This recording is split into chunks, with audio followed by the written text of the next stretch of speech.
Bab 671. Bertahan hidup. Benar-benar mencari mati.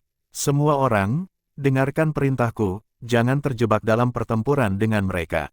Hancurkan para pemberontak ini secepat mungkin, perintah Dasan dengan nada dingin. Prajurit-prajuritnya serempak menjawab dengan tegas, lalu mengangkat busur silang mereka dan melepaskan tembakan serempak ke arah para pemberontak yang menyerang balik. Setelah melepaskan satu putaran tembakan, mereka segera mengganti dengan busur silang lainnya dan menembak lagi dari atas kuda mereka. 5.000 lebih pasukan pemberontak belum sempat membalas serangan, sementara yang berada di barisan depan sudah banyak yang tewas atau terluka. Ketika tembakan hampir selesai, gelombang serangan bom tangan menghantam mereka, menghentikan serangan mereka sepenuhnya. Kekuatan utama dari pasukan berkuda adalah daya gempur mereka yang luar biasa. Begitu momentum serangan itu berhenti, mereka menjadi target empuk serangan lawan. Pasukan Turkistan melesat seperti pedang tajam yang menembus barisan pasukan pemberontak, terus-menerus menyerang dan menebas prajurit musuh. Pasukan lainnya yang baru tiba segera bergabung dan bekerja sama untuk memusnahkan pasukan pemberontak dengan mudah. Dalam waktu kurang dari setengah jam, semua pemberontak telah dimusnahkan. Pasukan yang tiba belakangan tidak berhenti dan langsung melanjutkan pengejaran. Setelah menyingkirkan pemberontak, Dasan membawa pasukannya untuk terus mengejar. Melalui pertempuran ini, akhirnya Dasan mengerti mengapa Lin Hai menginstruksikan mereka membentuk pasukan beranggotakan 2.000 orang per unit. Pendekatan ini memiliki banyak keuntungan, menjaga kemampuan bertahan, memberikan daya serang yang kuat, dan menjaga mobilitas yang tinggi. Tanpa perlu komando pusat, setiap unit bergerak secara independen namun tetap efektif. Selain itu, adanya persaingan antar unit membuat prajurit semakin bersemangat dan meningkatkan kekuatan bertempur mereka. Ketua, kita sudah menghabisi begitu banyak pasukan pemberontak kali ini. Pasti kita akan mendapatkan penghargaan besar, bukan? Ujar salah seorang prajurit dengan penuh semangat. Dem tersenyum mendengar semangat mereka. Menjawab, Daxia memiliki aturan penghargaan militer yang sangat jelas. Setiap kali kita membunuh musuh, itu akan tercatat sebagai penghargaan militer, dan ada uang hadiah untuk itu. Semua kontribusi kalian akan dicatat dengan baik, dan kalian pasti akan mendapat penghargaan. Kalau begitu, kita harus segera melanjutkan pengejaran. Kalau kita bisa menangkap Mohan, penghargaan kita pasti lebih besar. Mungkin kita juga bisa naik pangkat. Yang terpenting, kita bisa membunuhnya dengan tangan kita sendiri untuk membalaskan dendam para anggota suku kita, seru prajurit lainnya dengan penuh semangat. Aku melihat pasukan dari beberapa suku lain juga sudah mulai mengejar. Kita tidak boleh kalah cepat. Melihat semangat para bawahannya, Dasan memecut kudanya lebih keras, mempercepat laju mereka. Tentu saja, Mohan harus kita tangkap sendiri. Sementara itu, kondisi Mohan semakin terpuruk. Pasukan pengejar di belakangnya begitu gigih seperti kawanan serigala lapar yang terus memburu mereka tanpa ampun. Beberapa kali Mohan mengirim pasukan untuk menahan pengejaran, tetapi semuanya berakhir sia-sia, tidak ada yang kembali hidup-hidup. Namun, para pengejar tetap tidak menyerah dan terus mengejar dengan jarak yang semakin dekat. Dasar sialan, begitu banyak pasukan, tapi tetap saja tidak bisa menghentikan mereka. Kita harus menemukan cara lain, kalau tidak, cepat atau lambat kita semua akan kelelahan sampai mati. Kini kuda-kuda mereka berlari dengan napas tersengal-sengal, bahkan sebagian sudah mengeluarkan busa putih dari mulutnya. Kondisi mereka sudah mendekati batas. Jika terus dipaksa, paru-paru kuda-kuda itu bisa pecah. Tanpa kuda, di padang rumput ini, mereka hanya akan menunggu kematian. Strategi perang Dacia ini benar-benar keji. Dari luar terlihat seperti mereka bertarung secara terpisah dan tidak terorganisir, seperti pasir yang tercerai-berai. Tapi dengan adanya bahan peledak, pasukan kecil berjumlah 2.000 orang pun bisa memiliki daya tempur yang luar biasa. Mengalahkan mereka dalam sekali serangan akan sangat mustahil. Begitu kita berhenti, lebih banyak pasukan akan mengejar kita. Bahkan harimau yang ganas pun tak bisa melawan sekawanan serigala. Seorang kepala suku berbicara dengan nada penuh kebencian. Dia bertubuh besar, dan setelah waktu yang lama menunggang kuda, ia mulai kehabisan tenaga. Sebelumnya, mereka juga menggunakan taktik yang sama untuk mengejar pasukan Turkistan yang dipimpin oleh Han. Namun, dalam waktu singkat, kini mereka yang menjadi target pengejaran. Rasanya sangat menyakitkan. Untuk melarikan diri, kita harus rela meninggalkan separuh dari pasukan kita. Jika hanya mengirim satu unit kecil untuk menghadang mereka, unit itu akan segera dimusnahkan. Kalau terus melarikan diri seperti ini, kita akan mati karena kelelahan. Mata Mohan memancarkan kilatan dingin. Kadang-kadang, untuk bertahan hidup, kita harus rela kehilangan sesuatu. Para jenderal di sekitarnya sangat terkejut mendengar pernyataan ini. Hingga saat ini, mereka sudah kehilangan lebih dari 10.000 orang. Jika mereka harus mengorbankan separuh lagi untuk menahan musuh, maka jumlah korban akan menjadi sangat besar. Tidak ada cara lain. Dacia menggunakan taktik serigala berburu dalam kelompok. Kita harus mengirimkan pasukan yang cukup besar untuk menghadang mereka, sementara sisa pasukan terbaik harus segera melarikan diri. Tampaknya kita harus mengambil risiko melarikan diri ke wilayah barat. Di sana, gurun pasir akan menjadi penghalang alami. Dacia tidak akan bisa mengirimkan pasukan besar untuk menyerang kita. Setelah kita pulih dan mengumpulkan kekuatan, kita harus mencari cara untuk mendapatkan formula bahan peledak. Setelah itu, kita bisa kembali untuk membalas dendam. Mohan memang seorang ahli strategi. Dia dengan cepat menganalisis kelebihan dan kekurangan kedua belah pihak. Lin Hai menggunakan strategi ini untuk menghancurkan mereka secara perlahan, melemahkan fisik dan mental pasukan Mohan hingga tidak ada jalan keluar, terutama karena kini pasukan Turkistan yang memiliki senjata baru, ditambah dengan dendam mendalam terhadap pasukan pemberontak, mereka pasti akan bertarung habis-habisan untuk menghancurkan mereka. Saat ini, satu-satunya pilihan Mohan adalah menghindari kekuatan utama musuh untuk sementara waktu dan mengirimkan pasukan yang cukup besar untuk menghalangi pengejaran. Dalam kesempatan itu, ia dan pasukan utamanya akan bergerak menuju ke wilayah barat. Begitu tiba di perbatasan wilayah barat, Mohan yakin bahwa pasukan Turkistan tidak akan mengejar lebih jauh. Karena di wilayah gurun, sangat mudah tersesat, kekurangan suplai, dan tidak mengetahui sumber air.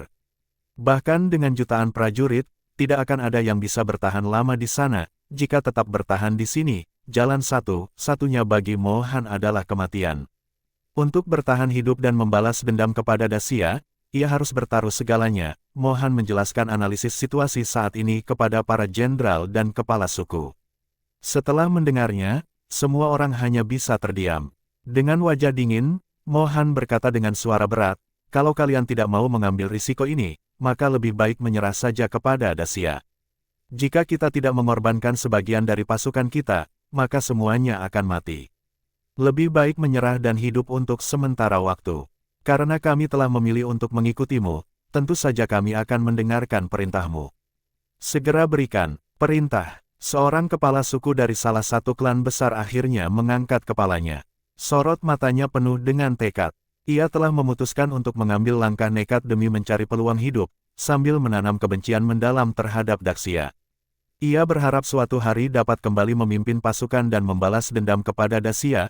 Adapun nasib klannya, mereka sudah tidak punya cukup waktu untuk memikirkannya, lah hanya bisa menyerahkan nasib rakyatnya kepada takdir. Sebagai tawanan Dacia, mungkin mereka akan dijadikan budak dan dipaksa bekerja keras. Namun, setidaknya mereka masih bisa bertahan hidup. Para jenderal dan kepala suku lainnya segera mengambil keputusan yang sama. Dalam pandangan mereka, menyerah kepada Dacia hanya akan membawa kehancuran karena dendam yang begitu dalam. Mereka khawatir Dacia atau bahkan para Turkistan yang telah menyerah lebih dulu akan melampiaskan dendam dengan membunuh mereka semua. Namun, jika mereka melarikan diri, rakyat mereka masih memiliki peluang untuk bertahan hidup. Orang-orang Turkistan biasa yang tidak ikut dalam perang kemungkinan besar hanya akan dijadikan tawanan atau budak. Setelah Mohan dan para kepala suku mencapai kesepakatan, mereka memisahkan prajurit yang kemampuan bertempurnya paling lemah dari pasukan utama. Pasukan ini dibagi menjadi kelompok-kelompok beranggotakan 2.000 orang, yang akan dikirim untuk menghadang pasukan Turkistan. Tugas mereka adalah memperlambat pengejaran dan memberi waktu bagi pasukan utama Mohan untuk melarikan diri ke wilayah barat. Bab 672. Berlindung. Kedua pasukan terlibat dalam pertempuran sengit di padang rumput Turkistan, dengan kedua belah pihak bertarung mati-matian tanpa rasa takut. Pasukan pemberontak yang dikirim untuk menghadang pasukan Turkistan melancarkan serangan bunuh diri. Metode ini memang menghasilkan efek tertentu. Mereka berhasil menemukan celah dan menyebabkan kerugian yang cukup besar bagi pasukan Turkistan. Setelah mengalami kekalahan, pasukan Turkistan menjadi lebih waspada dan tidak lagi merasa bisa menang dengan mudah hanya karena memiliki granat tangan. Ketika pasukan pemberontak melancarkan serangan gila-gilaan dan mendekati pasukan Turkistan, mereka menggunakan taktik bunuh diri yang membuat pasukan Turkistan kesulitan untuk bertahan. Menghadapi situasi ini, pasukan Turkistan berhenti menghemat penggunaan granat tangan dan tidak lagi terlibat pertempuran jarak dekat dengan pemberontak. Sebelum musuh bisa mendekat, mereka melancarkan serangan penuh menggunakan granat tangan untuk membunuh semua musuh sebelum mereka sempat mendekat. Mohan mengorbankan 30.000 pasukan untuk mengalihkan perhatian, sementara ia memimpin pasukan yang tersisa melarikan diri ke wilayah barat. Di sepanjang perjalanan, mereka merampok penduduk setempat karena kekurangan makanan dan air. Dalam kondisi ini, mereka tidak punya pilihan lain selain melakukan penjarahan. Selain itu, penjarahan ini dimaksudkan untuk menarik perhatian pemerintah wilayah barat agar mereka segera mengirimkan pasukan untuk bertemu dengan mereka. Wilayah barat yang luas dan jarang penduduk mulai mendengar kabar tentang penjarahan ini, dan pemerintahnya mengira bahwa Turkistan sedang melancarkan invasi. Segera saja, mereka mengerahkan pasukan untuk menghadapi ancaman tersebut. Situasi ini adalah apa yang diharapkan oleh Mohan. Ia ingin memanfaatkan kesempatan ini agar pasukannya bisa menghindari perjalanan panjang di padang pasir. Raja wilayah barat, seorang pria besar dengan tubuh yang kuat, memimpin 50.000 pasukan untuk menghadapi mereka. Pasukan dari kedua pihak akhirnya bertemu. Raja wilayah barat, mengenakan baju zirah emas yang dirancang khusus, tampak mencolok di tengah pasukannya. Dengan suara yang menggema seperti guntur, ia berseru kepada pasukan. Turkistan, wilayah barat dan Turkistan selama ini tidak pernah saling mengganggu. Mengapa kalian datang menyerang kami? Mohan maju seorang diri, menghentikan kudanya sekitar 10 meter dari Raja wilayah barat. Mohan memberi hormat kepada Raja wilayah barat. Kami terpaksa merampok penduduk sepanjang perjalanan untuk bertahan hidup, namun kami tidak membunuh mereka. Tujuan kami ke sini bukan untuk menyerang wilayah barat, tetapi untuk meminta perlindungan. Kami berharap Raja wilayah barat bersedia melindungi kami, ujar Mohan. Raja wilayah barat terkejut mendengar pernyataan itu. Ia telah memimpin pasukan besar dengan penuh semangat hanya untuk mendengar bahwa pasukan Turkistan datang bukan untuk menyerang, melainkan untuk meminta perlindungan. Ini benar-benar di luar dugaannya. Wilayah barat jarang berhubungan dengan Turkistan, dan berita dari luar sulit didapat. Mereka sama sekali tidak tahu bahwa Turkistan sudah mengalami perubahan besar. Sampai saat ini, mereka masih menganggap Turkistan sebagai bangsa yang sangat tangguh dalam perang. Tujuan mereka juga adalah menghancurkan dinasti Daksya. Mereka tidak pernah tertarik pada wilayah tandus seperti Siu, wilayah barat. Namun, tiba-tiba datang untuk meminta perlindungan membuat Raja Siu merasa kebingungan. Ia merasa ada sesuatu yang tidak masuk akal. Apakah ini tipu muslihat dari Turkistan untuk menyerang Siu? Raja Siu menatap Mohan dengan penuh curiga, mencoba menilai kebenaran ucapannya. Tentu saja Mohan menyadari bahwa kemunculannya secara tiba-tiba dengan permohonan untuk berlindung tidak akan bisa diterima begitu saja. Dengan senyum getir, ia menjelaskan, Raja Siu, mungkin Anda belum mengetahui situasi sebenarnya. Saat ini, dinasti Daksya sudah menjadi sangat kuat. Mereka tidak hanya menaklukkan Tubuh Tibet, tetapi sudah hampir sepenuhnya menguasai Turkistan juga. Kami tidak punya pilihan lain selain mencari perlindungan di Siu. Saat ini, Daksya memiliki ambisi besar untuk menguasai seluruh dunia. Aku rasa kita seharusnya bekerja sama untuk melawan Daksya. Hanya dengan cara itu kita akan bisa bertahan hidup. Lanjutnya, mendengar ini, Raja Siu sangat terkejut. Selama ini, ia mendengar bahwa pasukan berkuda Turkistan adalah yang paling tak terkalahkan di dunia. Namun, sekarang mereka dikalahkan oleh Daksya hingga menjadi seperti anjing liar yang kehilangan tempat tinggal dan memohon perlindungan. Jadi, apakah ini berarti Turkistan hanya tersisa pasukan yang terlihat di hadapannya ini? Dengan lebih teliti, Raja Siu mulai memeriksa keadaan Mohan dan pasukannya. Ia menemukan bahwa apa yang dikatakan Mohan tidaklah berlebihan. Para prajurit Turkistan tampak kurus kering, dengan wajah pucat dan pakaian kotor penuh debu, seperti tidak sempat dirapikan. Mereka terlihat sangat lelah dan tidak terawat. Kuda-kuda mereka juga tampak lesu, dengan tubuh kurus yang hampir terlihat seperti tulang terbungkus kulit. Jika mereka benar-benar datang untuk menyerang, seharusnya mereka tidak akan dalam kondisi seperti ini. Raja Siu mulai percaya sebagian dari apa yang dikatakan Mohan. Namun, apakah ia harus menerima pasukan ini atau tidak? Ia tetap merasa sangat ragu, belum lagi mempertimbangkan apakah mereka benar-benar tulus menyerah atau tidak. Menyimpan pasukan sebesar ini di wilayah Siu sudah menjadi ancaman besar. Jika mereka melakukan pengkhianatan, akibatnya akan sangat berbahaya. Selain itu, hanya untuk menyediakan makanan dan keperluan sehari-hari, hari bagi para prajurit dan kuda mereka, biayanya sudah akan sangat besar. Siyu, yang pada dasarnya adalah wilayah tandus dengan hasil panen yang terbatas, jelas tidak mampu membiayai pasukan sebesar ini tanpa menderita kesulitan besar. Lupakan saja, kami, Siyu, tidak mampu membantu Anda. Sebaiknya Anda mencari perlindungan di tempat lain saja, Raja. Siyu berkata setelah berpikir sejenak, memutuskan untuk tidak mengambil risiko ini, meskipun ada beberapa musuh di sekitarnya. Namun ia masih merasa bisa menangani mereka. Namun, jika membiarkan pasukan Turkistan menetap di Siyu, kemungkinan besar mereka akan memberontak dan mengambil alih wilayahnya. Pada saat itu, bahkan menangis pun tidak akan berguna lagi. Awalnya Mohan mengira bahwa dengan membawa pasukan Turkistan untuk meminta perlindungan, ia akan disambut dengan hangat. Bagaimanapun, ia membawa pasukan terbaik Turkistan, namun, Raja Siyu justru menolaknya mentah-mentah. Setelah merenung sejenak, Mohan segera menyadari apa yang sebenarnya terjadi. Kedatangan mereka yang tiba-tiba untuk meminta perlindungan justru menimbulkan kecurigaan. Bagaimanapun, mereka tidak mungkin benar-benar setia kepada Raja Siyu. Jika ingin Raja Siyu menerima mereka, maka harus menunjukkan niat yang cukup tulus. Mohan langsung turun dari kudanya, berlutut dengan satu lutut di tanah sambil memberi hormat. Jika Raja Siyu tidak menerima kami, maka kami benar-benar tidak punya tempat lain untuk berlindung lagi, dan kami semua akan mati. Sebagai tanda kesetiaan kami bersedia menyerahkan semua harta karun berupa emas dan perak kepada Raja Siyu. Kuda-kuda perang ini juga kami serahkan kepada Siyu. Jika nanti kami dibutuhkan untuk berperang, Raja Siyu hanya perlu memberikan kuda itu kepada kami kembali. Kami tidak meminta banyak, hanya membutuhkan makanan secukupnya agar bisa bertahan hidup dan melayani Raja Siyu. Setelah selesai berbicara, Mohan mengangkat tangannya memberi isyarat ke arah pasukannya. Puluhan kuda berlari mendekat, masing-masing membawa bungkusan besar di punggungnya. Ketika bungkusan itu dibuka, isinya penuh dengan emas, perak, dan permata. Meskipun Raja Siyu menguasai wilayah yang luas, namun melihat begitu banyak harta kekayaan membuat matanya berbinar.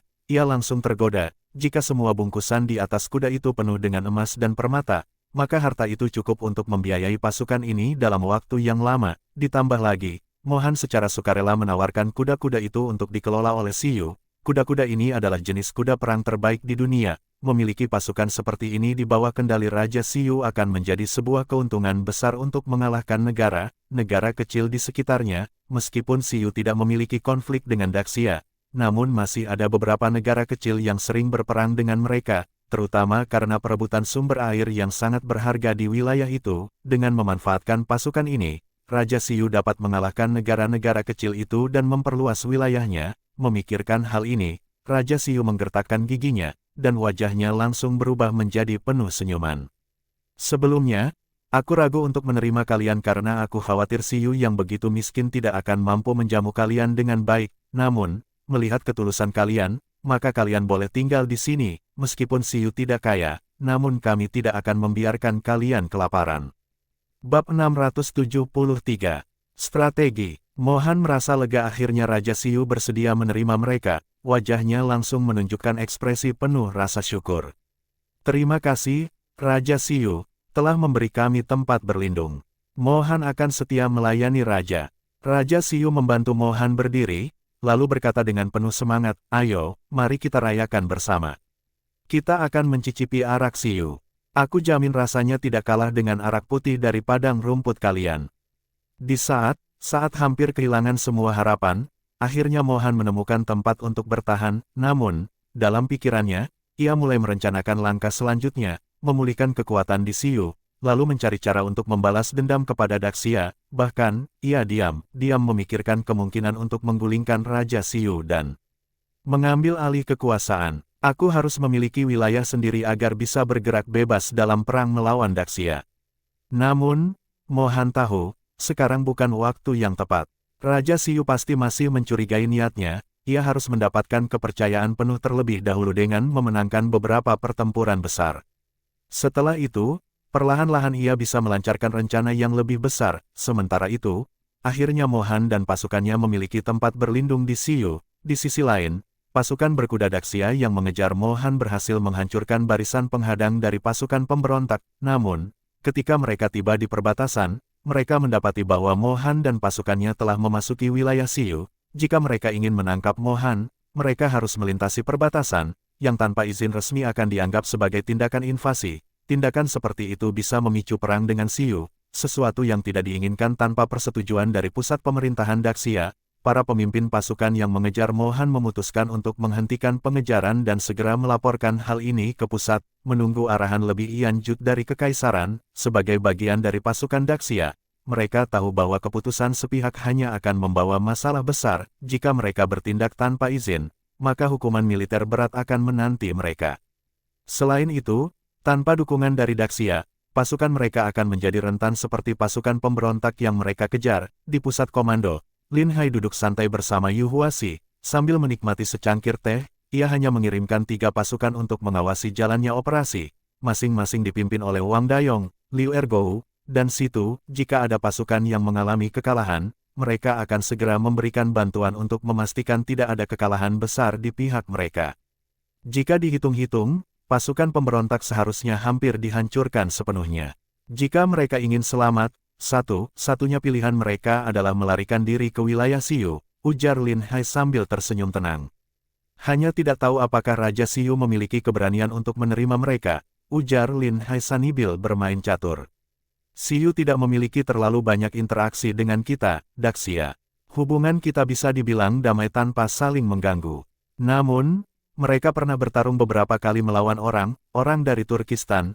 Aku rasa Raja Siyu mungkin tidak akan menerima sisa pasukan pemberontak itu. Bisa jadi malah akan memanfaatkan situasi ini untuk menyerang mereka dari belakang, ujar Yu Huaxi sambil tersenyum. Lin Hai menggelengkan kepala. Aku telah mencari tahu tentang kepribadian Raja Siyu. Dia memang berhati-hati, tetapi juga sangat serakah. Walaupun Mohan sudah seperti anjing kehilangan rumah, dia masih membawa banyak harta. Jika Mohan benar-benar bersedia merendahkan diri dan menyerahkan harta itu, Raja Siyu mungkin tidak akan bisa menolak godaan tersebut.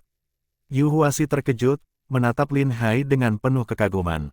Dia benar-benar tidak tahu tentang hal ini, apalagi memikirkan bahwa Lin Hai sudah memperhitungkan sejauh itu. Jika kamu sudah tahu bahwa pasukan pemberontak akan melarikan diri ke Siyu, mengapa tidak mengirimkan pasukan untuk mencegah mereka sebelumnya?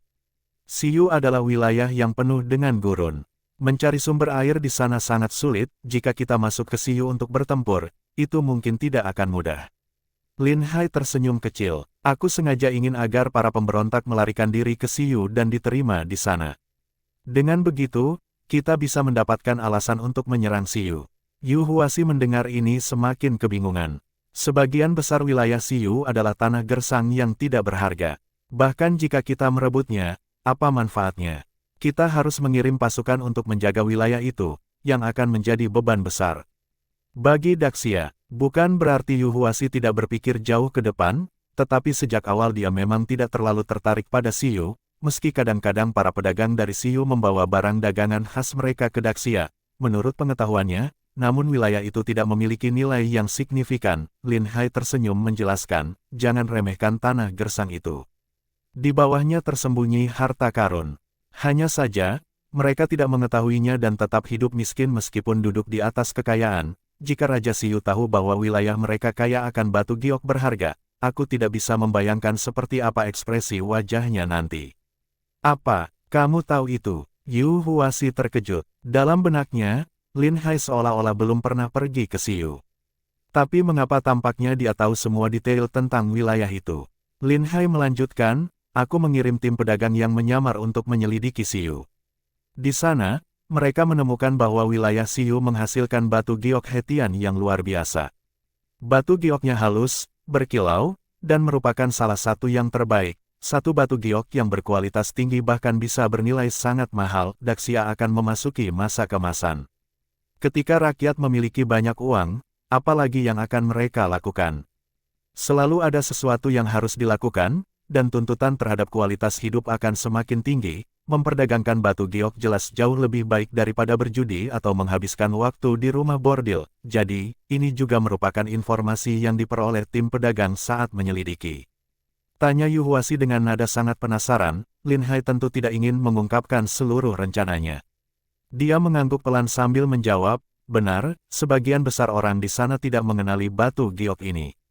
Mereka hanya menganggapnya sebagai batu yang indah. Meski kita bisa saja langsung menyerang Siyu, namun itu akan berdampak buruk pada reputasi Daxia. lebih baik kita biarkan pasukan pemberontak dari Turkistan melarikan diri ke sana, lalu mencari alasan yang tepat. Selanjutnya, kita kirimkan surat resmi kepada Raja Siu untuk meminta agar semua pemberontak itu diserahkan kembali kepada kita. Jika mereka tidak memenuhi permintaan ini, maka jangan salahkan kita jika bertindak tegas. Itu ide yang bagus, kata Yu Huashi sambil tersenyum. Jika Siu memang memiliki kekayaan berupa batu giok dan berencana menentang Daxia, maka kita tidak perlu berbelas kasih terhadap mereka. Awalnya, aku khawatir tidak ada hal yang bisa dilakukan setelah perang selesai, yang akan membuat semuanya terasa membosankan. Tapi sekarang, sepertinya kekhawatiranku itu terlalu berlebihan. Kamu tidak tahu, batu giok ini bukan hanya memiliki nilai tinggi, tetapi juga menawarkan banyak keseruan. Lin Hai berencana menjadikan perdagangan batu giok Hetian sebagai bisnis besar dengan menggunakan konsep perjudian batu giok untuk menghasilkan keuntungan. Apapun yang melibatkan elemen perjudian, pasti akan menarik banyak orang untuk berpartisipasi. Semakin sulit didapatkan, akan semakin berharga barang tersebut. Mendapatkan batu giok berkualitas tinggi bisa membuat seseorang kaya mendadak dalam semalam. Tidak ada hal yang lebih menarik daripada ini. Di ibu kota, banyak orang yang menyukai batu giok. Selain untuk dipamerkan, apakah ada cara lain untuk menikmatinya? Tanya Yu Huashi penasaran. Batu giok Hetian biasanya memiliki lapisan luar berupa kulit batu yang menyelimutinya. Kondisi di dalamnya tidak dapat dilihat sebelum kulit itu dipotong, jadi, kita akan memperkenalkan derajat perjudian batu giok.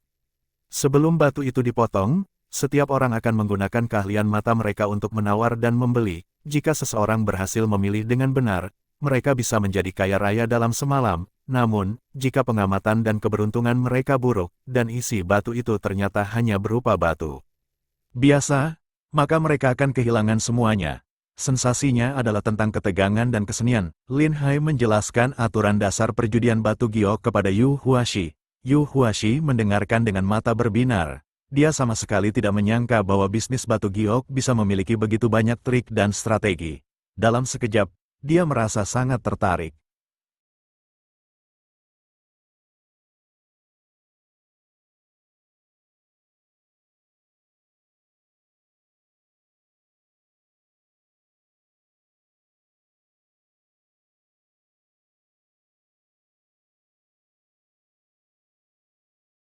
Bersambung